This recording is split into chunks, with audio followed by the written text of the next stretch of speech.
Hey everybody, it's Neil, and we have people on the street that just don't seem to want to pay attention to not park in front of our driveway. So, got these signs. And I'll show you what we got here. Comes with 1, 2, 3, 4 of these signs here, and it looks like they're one-sided, which for us is all we need. And then it comes with the little poles as well. So pretty straightforward. You take the no parking sign. You put the little wires through it somewhere here. It's got all sorts of little holes in there.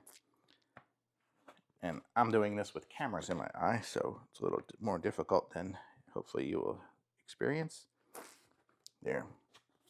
So it slides in there, and then there you go. You just poke this down into the ground, and people should respect the no parking sign. So this is it here. They are nice and solid, good metal. It's not that super duper thin stuff. It's way stronger than like a coat hanger kind of thing here. This is way strong. So this will be up there, and people will hopefully know not to park where they're not supposed to. So I like it. Thumbs up.